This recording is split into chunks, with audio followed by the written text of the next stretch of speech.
Siripuru MLA Palvai Harish బాబు అసెంబ్లీలో సంచలన వ్యాఖ్యలు చేశారు. స్వరాష్ట్రంలో తమ ప్రాంతం వివక్షకు గురవుతుందన్నారు. ఇలా జరుగుతుందని తెలిస్తే ప్రత్యేక రాష్ట్ర ఉద్యమంలో పాల్గొనేవాళ్లం కాదన్నారు. ఇప్పటికైనా తమ ప్రాంతాన్ని పట్టించుకోండి, లేదంటే తమను మహారాష్ట్రలో కలపండి అంటూ ఘాటు వ్యాఖ్యలు చేశారు. అయితే బీజేపీ ఎమ్మెల్యే చేసిన ఈ వ్యాఖ్యలు ప్రస్తుతం పొలిటికల్ సర్కిల్లో హాట్ టాపిక్ గా మారాయి. మాకు తీరని అన్యాయం చేసిర్రు, మా నోటికాడి ముద్దనెత్తుకపోయినరు, మా కడుపు కొట్టినరు, మమ్మల్ని తీరని అన్యాయానికి గురి చేసినరు. ప్రత్యేక తెలంగాణ రాష్ట్రంలో ఇంత అన్యాయం జరుగుతుందని అనుకుంటే మా సోదరులు ఎవరు కూడా ఈ ఉద్యమంలో పాలు పంచుకునేవారు కాదు.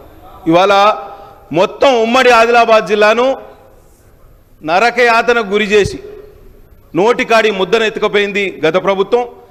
మహారాష్ట్ర వెనుకబడ్డది అనుకునే వాళ్ళం. ఇవాళ మహారాష్ట్రలో మా పక్కనే చంద్రపూర్ జిల్లా ఉన్నది, అటు గడ్చిరోలి జిల్లా ఉన్నది.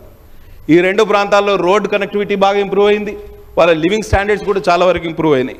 ఒకవేళ మా ప్రాంతానికి న్యాయం చేయాలనే ఆలోచన గిట్ట ప్రభుత్వానికి లేకపోతే ఒక మంచి పని చేయాలి. మమ్మల్ని, మా జిల్లాను వెనుకబడ్డ గిరిజనుల జిల్లా, దళితుల జిల్లా, బడుగు బలహీన వర్గాల జిల్లా, మీరు ఒకవేళ మాకు నిధులు కేటాయించలేని పక్షంలో మమ్మల్ని మహారాష్ట్రలో కలిపినా కూడా మాకు అభ్యంతరం లేదు.